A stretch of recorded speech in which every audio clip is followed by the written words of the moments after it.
boys, it's been a while. I have been away when it comes to, you know, being home, streaming, talking about Final Fantasy stuff. While I was away, there was a new trailer that dropped for Crisis Core Reunion, which is a remake, remaster of the original Final Fantasy VII Crisis Core, which is a prequel that goes a little bit more in depth on the story of what happened at Nibelheim with Cloud, Zack, Sephiroth, and introducing a bunch of other new characters into the fold, like Genesis, Angeal, and many others, right? That trailer came out a month ago. I hadn't watched it, but I think it'd be really cool if we reacted to it together. And maybe we could probably find some things in the trailer that we totally missed out on before. If it's your first time watching it, let me know. Let me know in the comments below.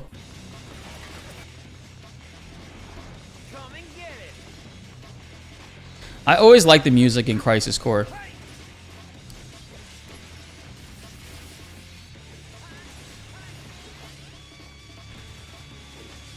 Wow, we're getting way more combat. This is one of my favorite scenes. When I was a kid, I had a save file right before that cutscene with Angeal, Sephiroth, and Genesis, and I would reload it every day just to watch that scene.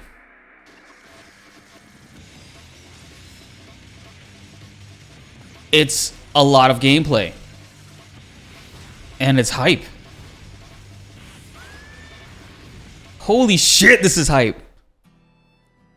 Oh god, now you gotta hit me in the feels. What the fuck?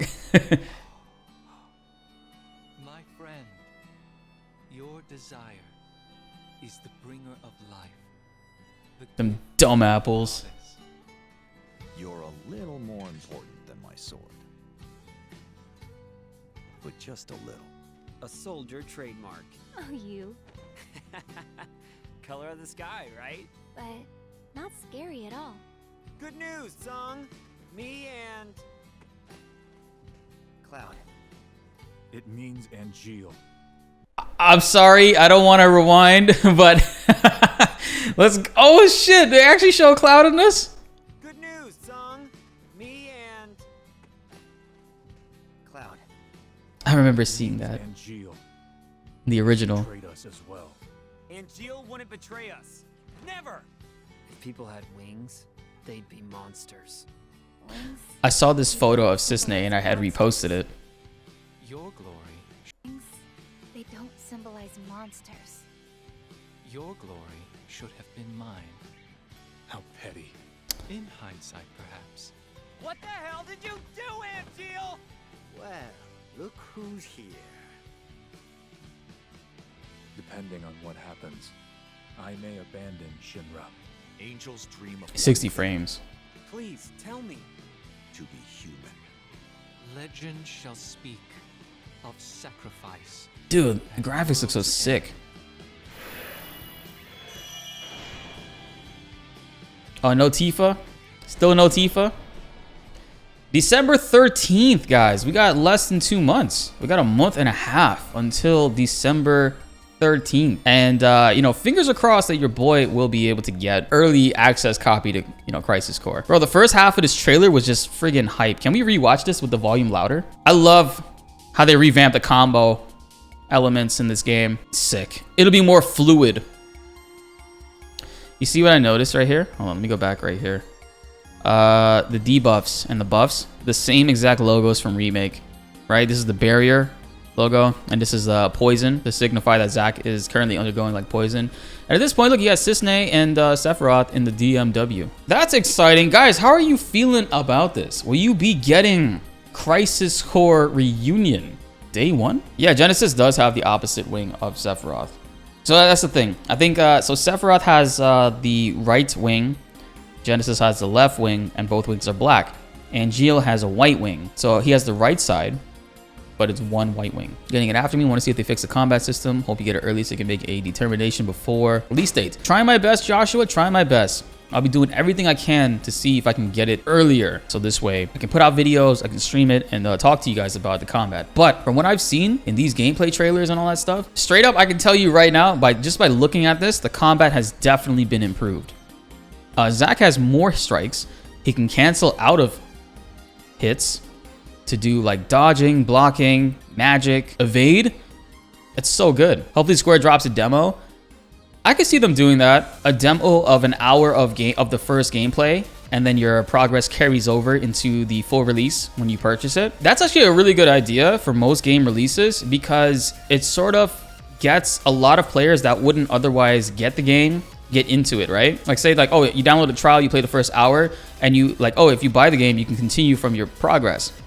I think that would help out their sales a lot because a lot of people would do that. They'll download the free version, play it for an hour, get to a certain point, and they're like, okay, now it's out. I want to continue this. I want to see where it takes me because there's a lot of people that's going to be playing Crisis Core for the very first time. A lot of Final Fantasy VII fans, a lot of old Final Fantasy VII fans, and a lot of new Final Fantasy VII fans will be playing Crisis Core for the very first time. They don't know what to expect or what to really anticipate going into it. I played Crisis Core in high school, sophomore or junior year, where I was introduced to Crisis Core. I played it a little later, right? When did it come out? It came out in 2008. I would have played it in either 2008 or 2009. All in all, great trailer. Absolutely enjoyed that. That got me hype in the very beginning, and then it hit you in the feels midway through. This was a fantastic trailer, Square. Now, if you guys don't know, I have a big gripe when it comes to Square Enix and their final trailers, right? Because this technically, to me, I think this would be the final trailer, unless they release a final one, and it's like, you know what to expect. When it comes to Square Enix and their final trailers that say final in the title, they spoil a lot of story elements. Now, for me, a lot of this isn't really spoilers because I've played this game many times. It's a remaster, remake. So for me, it's not really hitting me in that sense. But going forward, if they do drop like final trailers for other games like Rebirth and stuff, and Final Fantasy 16, well, 16 you don't have to worry about that because CBU3 is really good at not spoiling things. They actually deliberately edit and remove things to not spoil things in their trailers. But CBU1 loves to spoil their games. You guys remember the Final Fantasy 7 remake final trailer? They showed way too much stuff. They showed Barrett being stabbed. They showed a lot of the whispers, like elements messing things up. They spoiled the Hell House boss fight. They spoiled the Sephiroth boss fight at the end. When I saw that initially, I knew that it was going to be at the end of the game because they were standing on a highway. And I'm like, oh, this is like the end of the game. I'm hoping they see this and then it's like, oh, to be continued in part 2 or something. But no, we actually had to fight Sephiroth at the end of remake. And it was kind of like, okay, I get it. I like this trailer. It was really good. Square Enix, you did a fantastic job. If you guys want to see more Final Fantasy content on the channel, be sure to hit that subscribe button and also that like button. We got to get this channel to over 200,000 subscribers. We're almost there, and only 27% of you guys that currently watch and love the videos are subscribed. Let's raise that number even higher than before and get this video to over 1,000 likes to celebrate the RPG goodness and hype that's coming towards us in the second half of the year. Well, towards the end of the year, the winter time in December. Be sure to like the video if you enjoyed and subscribe if you are new. More Final Fantasy news and updates are on the way, and you won't want to miss them. My name is BltzZ, and thanks for watching.